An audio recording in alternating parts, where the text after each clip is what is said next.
प्रिय साथियों, नमस्कार, गुड मॉर्निंग।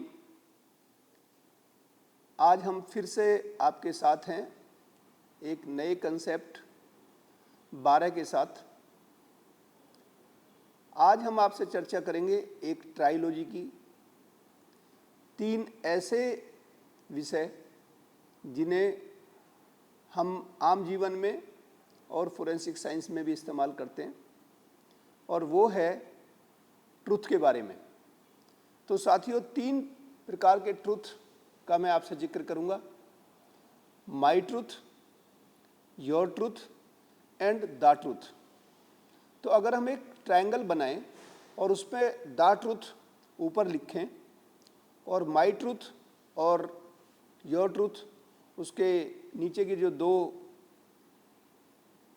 एंगल्स हैं उन पर रखें, तो ये आपको एक ट्रायंगल बनेगा। दोबारा मैं रिपीट करता हूँ: माई ट्रुथ, योर ट्रुथ और द ट्रुथ। आप कहेंगे कि ये तो बड़ा एक कंफ्यूजिंग सा कंसेप्ट मैं आपके सामने लाता हूँ। तो ये एक बहुत ही महत्वपूर्ण कंसेप्ट है जो आम जीवन में जुड़ा हुआ है, और ये कैसे हमें फोरेंसिक साइंस या हमारे जस्टिस सिस्टम से जुड़ेगा, मैं उस पर आपसे थोड़ा चर्चा करूँगा। ये, जैसा आप जानते हैं, कंसेप्ट एक छोटा स्वरूप है हमारे डिस्कशंस का। जो एक बड़ा वाला स्वरूप है वो है सीरीज, जो लाइव होता है, और उसमें कई बार 3-3 घंटे के भी प्रोग्राम हैं, 1.5 से घंटे, 2 घंटे। और ये जो प्रोग्राम है हमारा कंसेप्ट, इसमें हम कोई ना कोई ऐसा जीवन से जुड़ा हुआ, चाहे वो कानून से जुड़ा हुआ हो या कोई और ऐसी विषय वस्तु हो जो हमें वस्तु स्थिति को समझने में सहायक हो, ऐसे बिंदुओं पे हम लोग आम भाषा में आम जनमानस के लिए इस कार्यक्रम को करते हैं।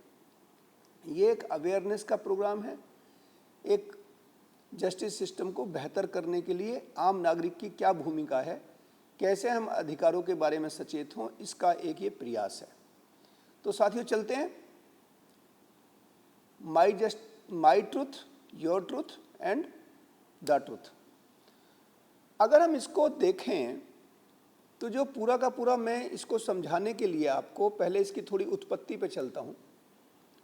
तो जस्टिस जो है, जो मैं आपको एक पहले भी ट्रायंगल अक्सर मैं बताता हूँ, वो है जस्टिस टॉप पर है और ट्रुथ और एविडेंस उसके ट्रायंगल के 2 कोनों पे है।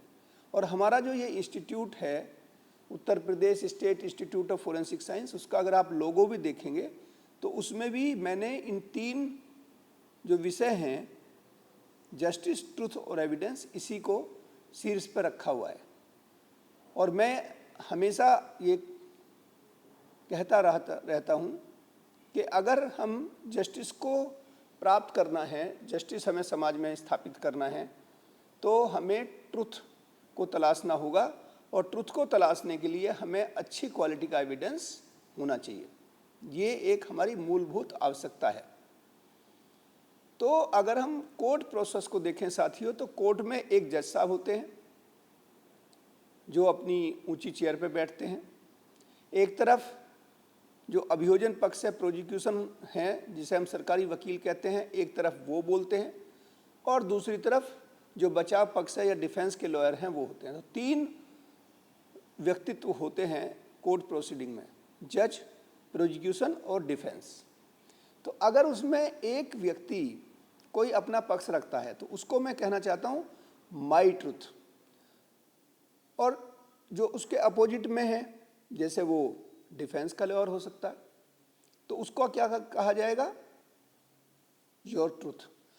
तो हमेशा जो भी व्यक्ति है वो अपनी बात को बेहतर मानता है, चूँकि उसका जो एक्सपीरियंस है समाज का और जो उसके पर्सपेक्टिव हैं वो अलग अलग हो सकते हैं।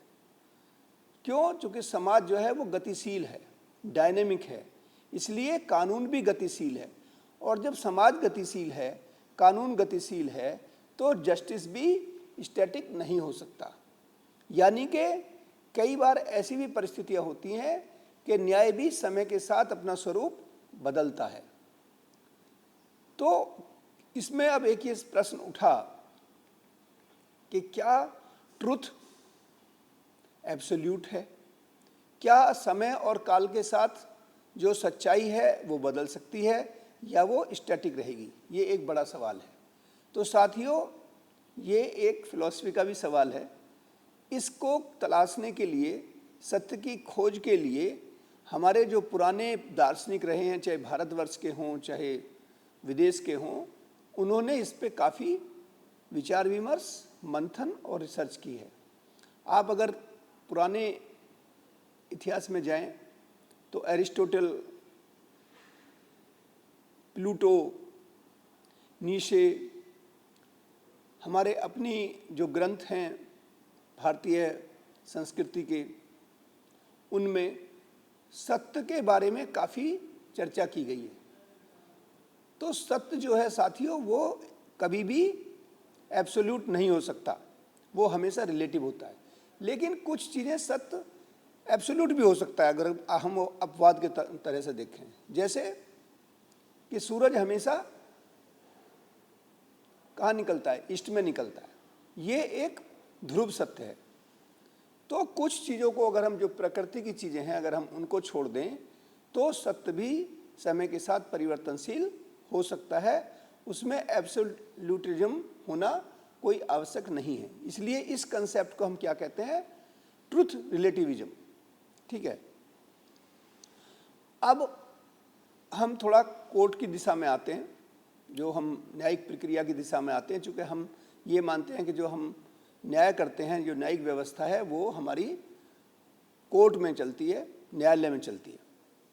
तो जो ट्रुथ है, माई ट्रुथ, वो एक पार्टी कहती है, दूसरी पार्टी कहती है कि ये मेरा ट्रुथ अलग है।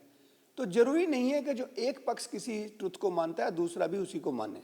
लेकिन जो जज हैं, वो जज उन सभी तथ्यों की समीक्षा करते हैं और जो वो न्याय देते हैं या जो वो एनालिसिस देते हैं, जजमेंट देते हैं, उसको इस भाषा में कहेंगे द ट्रुथ। तो एक पार्टी के द्वारा कहा गया सत्य वो माई ट्रुथ हो सकता है, दूसरी पार्टी के द्वारा कहा गया योर ट्रुथ होगा, और न्यायालय के द्वारा कहा गया सत्य वो द ट्रुथ होगा। अब चलते हैं हम फोरेंसिक साइंस की तरफ, क्योंकि हमें जो विचार करना है वो ये है कि हम सत्य तक सही ढंग से कैसे पहुँचे। तो उसमें फोरेंसिक साइंस का बहुत बड़ा रोल है। फोरेंसिक साइंस हमेशा अक्सर बहुतायत में द ट्रुथ के साथ खड़ी मिलती है। वो कैसे? अब आप इसको समझिए। फोरेंसिक साइंस एक न्यूट्रल एविडेंस देती है। अक्सर आपने कोर्ट में देखा होगा कि एक पक्ष, प्रोसिक्यूशन अपनी स्टोरी देता है और उसके जो भी गवाह आते हैं, जिन्हें हम प्रोसिक्यूशन विटनेस कहते हैं, अभियोजन साक्षी कहते हैं, वो केवल प्रोसिक्यूशन की कहानी बताते हैं, और दूसरी तरफ बचाव पक्ष के जो साक्षी आते हैं वो अपनी कहानी बताते हैं। तो यानी कि वो अपना ट्रुथ रखते हैं, दूसरा अपना ट्रुथ रखता है। तो इसके बीच एक कन्फ्लिक्ट होता है और इसी के आधार पर इसकी एनालिसिस करके, माई ट्रुथ एंड योर ट्रुथ की एनालिसिस करके, जो हमारा पीठासीन अधिकारी हैं, जो हमारे जज हैं, वो जो निर्णय देते हैं उसे हम द ट्रुथ कहते हैं। और इस द ट्रुथ को खोजने के लिए या उस तक पहुंचने के लिए जो फोरेंसिक एविडेंस है उसकी बहुत महत्ता है। तो क्या हम ये मान लें साथियों कि जो फोरेंसिक एविडेंस है वो एब्सोल्यूट ट्रुथ है? ये भी बात कहना उचित नहीं है। क्यों? क्योंकि उसके अंदर भी बहुत सारी चीज़ें ऐसे हैं, जो हमारी बहुत सारी फोरेंसिक एनालिसिस है जो परफेक्ट नहीं है। क्यों? चूँकि एक बात समझिए, इवन जो डीएनए प्रोफाइलिंग भी है उसमें भी एरर रेट होने की संभावना है। इसी तरीके से मान लिया फिंगरप्रिंट हम करते हैं या कोई और फोरेंसिक एनालिसिस करते हैं, तो उसमें भी एरर रेट के चांस होते हैं। कोई भी फोरेंसिक टेक्निक एब्सोल्यूट नहीं है, इसमें डीएनए भी सम्मिलित है। तो हमें ये गलत फहमी में नहीं रहना चाहिए कि DNA is absolutely correct. There are chances of some errors. मैं उसको गलती नहीं कहूँगा, वो इनहेरेंट है, वो एरर रेट होना उसके अंदर, लेकिन एरर रेट सब न्यूनतम होना चाहिए। इस बात को हम हमेशा ध्यान रखेंगे। तो फोरेंसिक साइंस में जो बायस हो सकते हैं या जो हम डिसीजन लेते हैं, अगर हम इस कंसेप्ट को समझते हैं ठीक ढंग से, तो हम डिसीजन मेकिंग के जो बायसेज हैं उनसे हम बच सकते हैं। हम बेहतर ढंग का एविडेंस कलेक्ट कर सकते हैं अगर हम इस कंसेप्ट को समझें।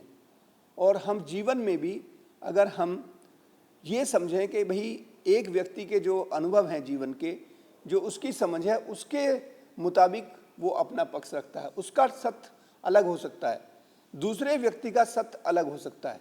तो समाज में रहने के लिए जरूरी नहीं है कि सभी व्यक्तियों की सोच एक जैसी हो। तो हमें अगर समाज में समरसता के साथ रहना है, भाईचारे के साथ रहना है, शांति के साथ रहना है, तो हमें एक दूसरे के विचारों का सम्मान करना चाहिए। जरूरी नहीं है कि हम हर व्यक्ति की बात से सहमत हों, लेकिन ये भी नहीं है कि हम हर व्यक्ति से उलझना या उससे किसी प्रकार का विवाद करना शुरू करें। तो मेरा आप सभी से अंत में ये निष्कर्ष निकलता है कि हमें कन्फ्लिक्ट के साथ सम्मान के साथ रहने की आदत डालनी होगी। हमें इस कला को समझना होगा कि किसी भी व्यक्ति के द्वारा उसके जो जीवन के अनुभव हैं उनको वो अपने ढंग से सत्य मानता है, दूसरा व्यक्ति अपना सत्य अलग मानता है। लेकिन जब वो कोर्ट में जाएगा या जब उसकी न्यायिक प्रक्रिया में जाएगा तो वहाँ पर जो है उसका एनालिसिस होगी दोनों पक्षों की, और जो चीज़ें निकलेंगी उसको हम बेहतर सत्य मान सकते हैं, जिसे हम द ट्रुथ बोलते हैं यहाँ पर। और ये जीवन में समझने के लिए बहुत एक आवश्यक तत्व था। इसलिए मैंने सोचा कि मैं आज आपसे इस कार्यक्रम में इस बिंदु को रखूं, क्योंकि इससे हमें समाज में न केवल न्यायिक व्यवस्था को बेहतर करने का मौका मिलेगा, लेकिन हमें अपने दैनिक कार्यों में भी, दैनिक व्यवहार में भी बेहतर ढंग से चीज़ों को समझना, दूसरे व्यक्ति के परिप्रेक्ष्य को समझना, उसको सम्मान से देखना भी हमें आएगा। इन्हीं शब्दों के साथ मैं आपसे विदा लेता हूँ। नमस्कार। एक और अनुरोध कि आप अपने कमेंट्स हमें ज़रूर भेजिए, और इस चैनल को जो प्रो बोनो है, बिना किसी लाभ हानि के है, आपके लिए है, इसको सब्सक्राइब करिए, अपने साथियों में बांटिए। जय हिंद, जय भारत।